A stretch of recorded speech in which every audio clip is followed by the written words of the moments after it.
Hello दोस्तों, आपका स्वागत है त्रिशक्ति एकेडमी में। और आज हम डिस्कस करेंगे थर्मोडायनेमिक प्रोसेस इन थर्मोडायनेमिक्स। आज हम जानेंगे थर्मोडायनेमिक प्रोसेस क्या होती हैं, उसके टाइप्स के बारे में डिस्कस करेंगे, जैसे isochoric process, isobaric process, isothermal process, adiabatic process and polytropic process के बारे में जानेंगे। इनके ग्राफ के बारे में भी डिस्कस करेंगे, इनकी इक्वेशन को भी जानेंगे। तो सबसे पहले आप ये जान लीजिए कि थर्मोडायनेमिक प्रोसेस क्या होती हैं। तो यहाँ पर आप देखिए, a thermodynamic process is the change in state of system. यानी आप देखिए ये क्या है, thermodynamic process change in state है। कैसे, आप देखिए यहाँ पर आप ग्राफ में देखिए कि पॉइंट 1 पर, यहाँ पर आप देखिए पॉइंट 1 जो है यहाँ पर जो कंडीशन है किसी भी सिस्टम की वो है P1 V1, यानी at 1 point pressure is P1 and volume is V1। अब आप देखिए एक पॉइंट से दूसरे पॉइंट पर जाने पर देखिए सिस्टम में प्रेशर क्या हो जाता है P2 और वॉल्यूम हो जाता है V2। तो देखिए जब 1 to 2 हमारा पाथ क्या हुआ, चेंज हुआ, हमारा पॉइंट क्या हुआ, चेंज हुआ, और हमने इन पॉइंट्स को जिस लाइन से जोड़ा, ये लाइन ही हमारे पास कहलाती है थर्मोडायनेमिक प्रोसेस। तो आप देखिए thermodynamic process is the change in state of system as a result of flow of energy. यानी एनर्जी के कारण ही हम क्या कर सकते हैं, चेंज करते हैं स्टेट को किसी भी सिस्टम की, यानी उसकी कंडीशन में चेंज करते हैं। जैसे आप देखिए 1 पॉइंट पर कुछ और कंडीशन है P1 V1 और 2 पॉइंट पे P2 V2 है। तो हम क्या कर रहे हैं, थर्मोडायनेमिक प्रोसेस की मदद से इसकी स्टेट में, किसी भी थर्मोडायनेमिक स्टेट में चेंज कर रहे हैं पॉइंट 1 to 2, ये आप मान लीजिए। अब आप यहाँ फिगर से इसको इजीली समझ पाएंगे। यहाँ पर आप देखिए एट 1 आप पहले सिलेंडर में देखिए जिसमें पिस्टन लगा हुआ है, इसमें कुछ गैस भरी हुई है, इस पर लग रहा है प्रेशर P1 और यहाँ पर वॉल्यूम है V1। तो आप यहाँ पर देख रहे हैं कि यहीं पर आप मान लीजिए इस ग्राफ से देखिए प्रेशर यहाँ पर क्या है, अधिक है, और वॉल्यूम क्या है यहाँ पर कम है। देखिए यहाँ पर वॉल्यूम है V1, प्रेशर है P1। तो आप देखिए ये है V1, यहाँ पर इतना ये वॉल्यूम ऑक्यूपाई कर रहा है, देखिए ये है V1 यहाँ पर। अब आप देखिए सेकंड सिलेंडर में आप देखिए जब आपने, ये इसकी फर्स्ट स्टेट है, 1 स्टेट है, इसके बाद आप देखिए जब आपने यहाँ पर कुछ एनर्जी क्या की, लॉस की, या एनर्जी फ्लो हुई, इसके कारण देखिए आपने क्या किया, ये प्रेशर कम कर दिया। तो देखिए पिस्टन क्या हो गया, अपने आप ऊपर पहुंच गया, यानी प्रेशर क्या हो गया, अब कम हो गया सेकंड पॉइंट पर देखिए, और वॉल्यूम क्या हो गया, इंक्रीज हो गया। अब देखिए वॉल्यूम इतना लार्ज हो गया है, अब ये है V2। तो आप देखिए यहाँ आप फिगर से इसको इजीली समझ पाए हैं पिस्टन और सिलेंडर अरेंजमेंट से कि कैसे थर्मोडायनेमिक प्रोसेस होती है। कैसे 1 से सेकेंड, यानी एक पॉइंट से दूसरी पॉइंट में स्टेट चेंज होती है थर्मोडायनेमिक सिस्टम की। इससे क्या होती है, थर्मोडायनेमिक स्टेट के चेंज होने के कारण ही थर्मोडायनेमिक प्रोसेस बनती है। तो 1 to 2 जो प्रोसेस है ये क्या है, थर्मोडायनेमिक प्रोसेस है। यहाँ पर आप देख रहे हैं जिस किसके कारण हुई है, चेंज इन स्टेट के कारण। पहले कुछ और कंडीशन थी सिस्टम की और अब कुछ और कंडीशन है। तो ये हो गया हमारा थर्मोडायनेमिक प्रोसेस। अब आप देखिए टाइप्स ऑफ थर्मोडायनेमिक प्रोसेस पर। अब आप देखिए फर्स्ट है हमारे पास thermodynamic process isochoric process. Isochoric process यहाँ पर मैं लिख देता हूँ, iso means constant, iso means constant and choric means volume.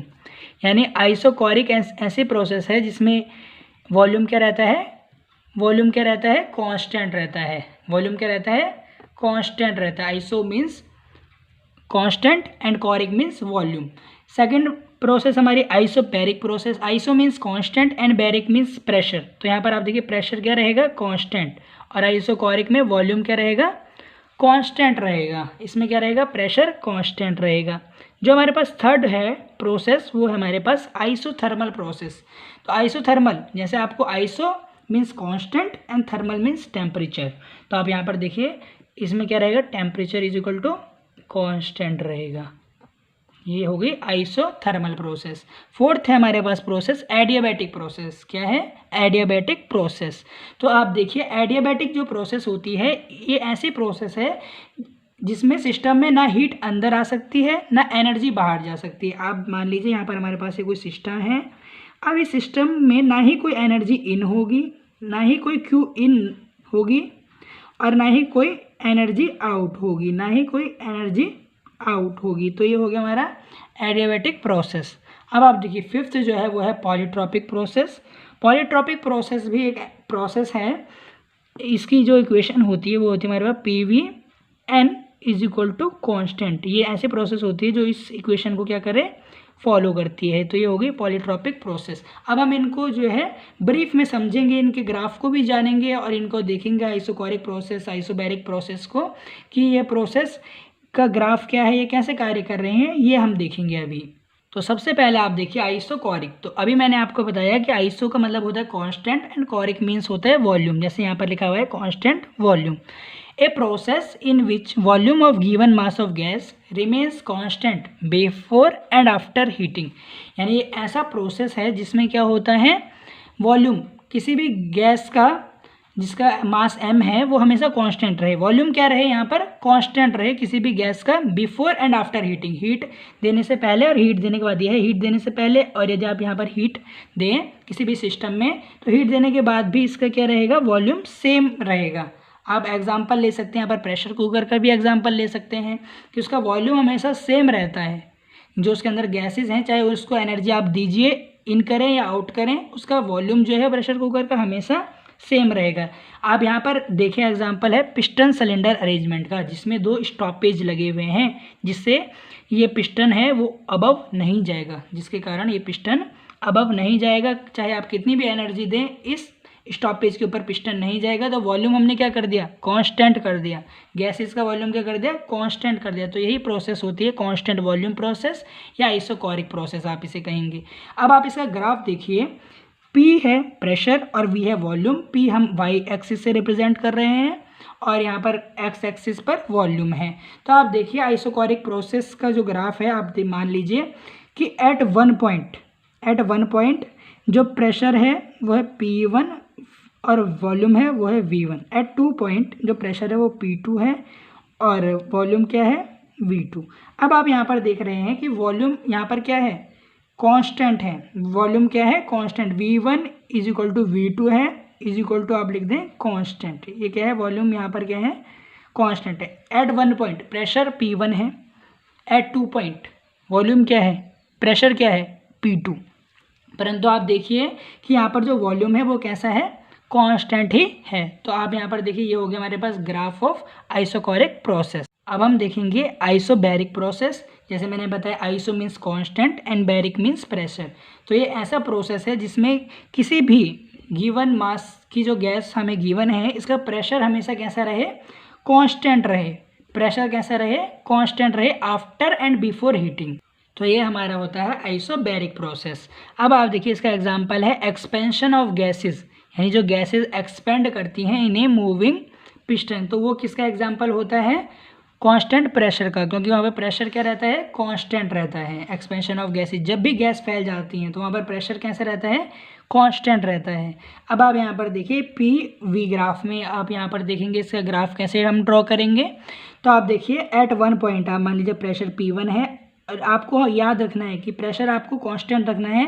तो आप देखेंगे प्रेशर आप इंक्रीज करेंगे एक ही लाइन पर तो प्रेशर क्या रहेगा, सेम रहेगा, P1 इज इक्वल टू क्या रहेगा, P2। पर यहाँ पर वॉल्यूम क्या होगा, एट 1 पॉइंट V1 होगा, एट 2 पॉइंट V2 होगा। यहाँ पर आप देख रहे हैं वॉल्यूम क्या हो रहा है, चेंज हो रहा है, पर प्रेशर कैसा है, कांस्टेंट है। तो ये हमारे पास हो गया ग्राफ ऑफ कांस्टेंट प्रेशर का। इसको आप आइसोबैरिक प्रोसेस भी बोल सकते हैं। P is equal to constant, एक हॉरिजॉन्टल लाइन से आप इसे डिनोट करेंगे। अब आप देखिए आइसोथर्मल प्रोसेस का ग्राफ और इसे आप जानिए। तो आप देखिए iso means constant and thermal means heat और टेम्परेचर। थर्मल मीन्स हीट या टेम्परेचर, मेनली टेम्परेचर। तो आप देखिए ऐसा प्रोसेस जिसमें टेम्परेचर किसी भी गैस का क्या रहे, कांस्टेंट रहे। When heat is supplied to the gas, जब भी हम किसी गैस को क्या करें, हीट दें, तब भी उसका क्या रहे, टेम्परेचर क्या रहे, सेम रहे। तो हम उसे क्या कहेंगे, आइसोथर्मल प्रोसेस। आप इसका एग्जांपल देखिए थर्मल फ्लास्क। यदि आपका थर्मल फ्लास्क में कोई सी टेम्परेचर पर आपका वाटर है या कोई भी उसके अंदर लिक्विड है जिसका कुछ निश्चित तापमान है, तो जब आप उसको थर्मल फ्लास्क में रखेंगे तो उसमें क्या होगा, ना कोई हीट इन हो, मतलब वो जो है उसका टेम्परेचर हमेशा क्या रहता है, सेम रहता है। बाहरी सराउंडिंग से वो अलग हो जाता है और उसका टेम्परेचर हमेशा सेम रहता है। तो इसका एग्जाम्पल हो गया थर्मल फ्लास्क। अब आप यहाँ पर देखिए पीवी ग्राफ में इसको हमने कैसे शो किया है, इसको एक कर्व से शो किया है। 1 पॉइंट पर प्रेशर P1 है एंड वॉल्यूम V1 है। सेम 2 पॉइंट पर P2 is the pressure and V2 is the volume. तो V2 वॉल्यूम है। जब आप इन दोनों को जोड़ेंगे, इन दोनों पॉइंट्स को, तो यह जो प्रोसेस बनेगी, ये प्रोसेस होगी हमारी कांस्टेंट टेम्परेचर प्रोसेस, या इसे आप क्या कहेंगे, आइसोथर्मल प्रोसेस कहेंगे। 1 to 2, 1 to 2 क्या है, ये आइसोथर्मल प्रोसेस है। यहाँ पर यदि आपका ऐसा ग्राफ है तो आपकी कैसी प्रोसेस है, आइसोथर्मल प्रोसेस है, यानी टेम्परेचर कैसा है, कांस्टेंट। अब आप देखिए इसकी जो इक्वेशन होती है आइसोथर्मल प्रोसेस की, वो होती है P V is equal to constant. P V is equal to constant होता है, ये होती है इसकी equation, P V is equal to constant. ये इस इक्वेशन को फॉलो करती है आइसोथर्मल प्रोसेस। अब आप देखिए जो हमारे पास फोर्थ प्रोसेस है वो है एडियाबैटिक प्रोसेस। यहाँ पर देखिए एडियाबैटिक प्रोसेस, इसकी जो डेफिनेशन है वो कुछ इस प्रकार है, the process in which no heat is added और विड्रॉन फ्रॉम द सिस्टम। यानी ऐसी प्रोसेस जिसमें ना हम ना हीट ऐड करते किसी सिस्टम में, ना हीट आउट होती। तो यहाँ पर आप देखिए कुछ सिस्टम है, ना इसमें हीट इन हो रही ना हीट आउट हो रही, तो ऐसी प्रोसेस कौन सी होती है, एडियाबैटिक प्रोसेस। ये इस इक्वेशन को फॉलो करेगी, P V gamma, P V की पावर गामा, जहाँ पर गामा है स्पेसिफिक हीट रेशो, क्या है gamma, specific heat ratio Cp by Cv, specific heat at constant pressure by specific heat at constant volume. ये है गामा, जो हम गामा फाइंड आउट करेंगे स्पेसिफिक हीट रेशो इस प्रकार से, P V gamma is equal to constant. आपको ये ध्यान रखना है कि जब हम एडियाबैटिक प्रोसेस का ग्राफ बनाएंगे तो सेम एक कर्व बनेगा, सेम क्या बनेगा, एक कर्व की भांति बनेगा। जब आप यहाँ पर देख रहे हैं दोनों इक्वेशन, यहाँ पर देखें दोनों ग्राफ में एक कर्व बन रहा है, पर आपको ये ध्यान रखना है कि जो एडियाबैटिक प्रोसेस का स्लोप होता है, जो ग्राफ का स्लोप है होगा उस लाइन का, वो हमेशा क्या होगा, अधिक होगा आइसोथर्मल प्रोसेस से, वो हमेशा क्या होगा, ज़्यादा होगा then the slope of isothermal process. अब आप देखिए दो प्रकार से एडियाबैटिक प्रोसेस होती हैं। फर्स्ट इज एडियाबैटिक कंप्रेशन, आपको ध्यान देना है, एडियाबैटिक कंप्रेशन यानी ऐसी प्रोसेस जिसमें ना हम हीट लेते हैं ना देते हैं, परंतु किसी भी सिस्टम को क्या कर सकते हैं, हम कंप्रेस कर सकते हैं। दूसरा है एडियाबैटिक एक्सपेंशन, इसमें है एक्सपेंड करना, यानी गैसेस को दूर दूर करना, उसके मॉलिक्यूल्स को दूर दूर करना, और कंप्रेस में उनको कंप्रेस करना, एक साथ लाना। तो अब आप यहाँ पर देखिए, यहाँ पर एडियाबैटिक कंप्रेशन में 1 पॉइंट पर देखें प्रेशर है P1 और वॉल्यूम है V1, और 2 पॉइंट पर प्रेशर है P2 और वॉल्यूम है यहाँ पर आप देखेंगे V2। तो आप यहाँ पर देखिए, सबसे पहले आप देखेंगे यहाँ पर कि प्रेशर कैसा है, कम। पहले कैसा है, प्रेशर क्या है, कम, और वॉल्यूम है अधिक, यानी गैस क्या है, वो अधिक एरिया में घिरी हुई है। यहाँ पर आप देखिए यदि प्रेशर अधिक है, यहाँ पर आप देखिए प्रेशर कम है, फर्स्ट एट 1 पॉइंट प्रेशर कैसा है, कम, तो यहाँ पर मैं लिख देता हूँ प्रेशर यहाँ पर क्या है, कम, और वॉल्यूम यहाँ पर कैसा है, अधिक है। ये है फर्स्ट कंडीशन। और सेकंड कंडीशन में जब आप देखिए, इस प्रकार से मैं इसको ड्रॉ कर रहा हूँ, इसमें देखिए प्रेशर आपने इंक्रीज़ कर दिया, देखिए 2 पॉइंट पर प्रेशर क्या हो रहा है, इंक्रीज़ हो गया, तो ये पिस्टन नीचे आ जाएगा कुछ। ये देखिए फोर्स, यहाँ पर प्रेशर कि आपने यहाँ पर प्रेशर लगाया, तो यहाँ से क्या हो गया, प्रेशर इंक्रीज़ किया आपने, और वॉल्यूम कैसा हो गया अपने आप, डिक्रीज। जब प्रेशर इंक्रीज होगा और वॉल्यूम डिक्रीज होगा तो होगा एडियाबैटिक कंप्रेशन। इसका उल्टा अपोजिट जिसे आप कहें वो होगा एडियाबैटिक एक्सपेंशन। इसी को आप एग्जांपल मान लीजिए, यहाँ पर कोई पिस्टन है और एक यहाँ पर सिलेंडर अरेंजमेंट है, इसमें यहाँ पर कोई गैस भरी हुई है। एट 1 पॉइंट आप देखिए कि वॉल्यूम यहाँ पर कम है, 1 पॉइंट आप देखिए वॉल्यूम क्या है, यहाँ पर कम है, इतना ही वॉल्यूम है V1, पर प्रेशर कैसा है P1, यहाँ पर प्रेशर है P1, V1 वॉल्यूम है, तो ये कंडीशन है P1 V1। यदि आपको गैस को एक्सपेंड करना है, ज़्यादा एरिया में इसको ले जाना है, तो आप क्या करेंगे, प्रेशर को रिलीज़ कर देंगे यहाँ से, मतलब प्रेशर कम कर देंगे, और वॉल्यूम क्या कर देंगे, वॉल्यूम क्या हो जाएगा अपने आप इंक्रीज़, यानी प्रेशर कम करेंगे और वॉल्यूम कैसे हो जाएगा, इंक्रीज़ हो जाएगा। तो ये होता है एडियाबैटिक एक्सपेंशन में प्रेशर कैसा आपको करना है, डिक्रीज़, और वॉल्यूम कैसा हो जाएगा, इंक्रीज़। तो ये हो गया हमारा एडियाबैटिक एक्सपेंशन। और एडियाबैटिक कंप्रेशन क्या होता है हमारे पास, एडियाबैटिक कंप्रेशन क्या होगा, प्रेशर यदि आप इंक्रीज़ करें और वॉल्यूम डिक्रीज़ करें, ये आपको ध्यान देनी, ये दो चीज़ें यहाँ पर मैं आपको लिख दूंगा कि यदि आप प्रेशर इंक्रीज़ करते हैं और यदि वॉल्यूम डिक्रीज़ करें तो होता है हमारे पास एडियाबैटिक कंप्रेशन, और यदि प्रेशर कम करें और वॉल्यूम इंक्रीज़ करें तो क्या होता है, एडियाबैटिक एक्सपेंशन। इसका ग्राफ आप यहाँ पर देख रहे हैं इस प्रकार से। अब आप देखिए पॉलीट्रॉपिक प्रोसेस। पॉलीट्रॉपिक प्रोसेस वह प्रोसेस है जो कि फॉलो करता है एक जनरल रिलेशनशिप पी वी की power N is equal to constant, यानी जो भी प्रोसेस इस इक्वेशन को फॉलो करेगी पी वी की power N is equal to constant, वो कहलाएगी पॉलीट्रॉपिक प्रोसेस। जहाँ पर आप देखें कि जो एन है वो है इंडेक्स ऑफ एक्सपेंशन और कंप्रेशन। अब आप देखिए कि सभी जो हमने प्रोसेस पढ़ी हैं उन्हें एक हम पी वी ग्राफ में शो करेंगे।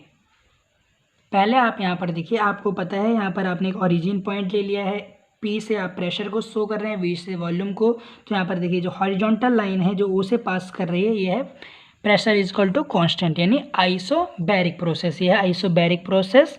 ये जो वर्टिकल लाइन आप देख रहे हैं ये हमारे पास है आइसोकोरिक प्रोसेस, यहाँ पर लिखा है V is equal to constant. अब आप देखिए ये तो हो गई एक आइसोबैरिक एंड ये है isochoric process, V is equal to constant. जो ग्रीन लाइन है यहाँ पर मैं लिख देता हूँ isochoric and this is isobaric process. अब आप देखिए कि जो यहाँ पर ऑरेंज लाइन से मैंने शो किया आई, ये हमारे पास आइसोथर्मल प्रोसेस। जो गामा से शो है ये हमारे पास है एडियाबैटिक, यह आइसोथर्मल। और आप देखिए क्योंकि गामा का स्लोप इससे अधिक है, गामा का स्लोप अधिक है आई से, यहाँ पर आप देखिए गामा का स्लोप क्या है, अधिक है। अब आप देखिए जो पी है ये हमारे पास है कांस्टेंट, जो हमने अभी पढ़ा है यहाँ पर पॉलीट्रॉपिक प्रोसेस, पी से मैं इसको डिनोट कर रहा हूँ, P V N is equal to constant equation को फॉलो करता है। इसका स्लोप क्या होता है, आई से अधिक होता है परंतु गामा से कम, यानी आइसोथर्मल प्रोसेस से अधिक होगा पॉलीट्रॉपिक का स्लोप और एडियाबैटिक प्रोसेस से कम होगा। तो ये आपने देखा कि हमने एक ही ग्राफ में सभी प्रोसेस को शो कर दिया। तो यदि आपको इस वीडियो से रिलेटेड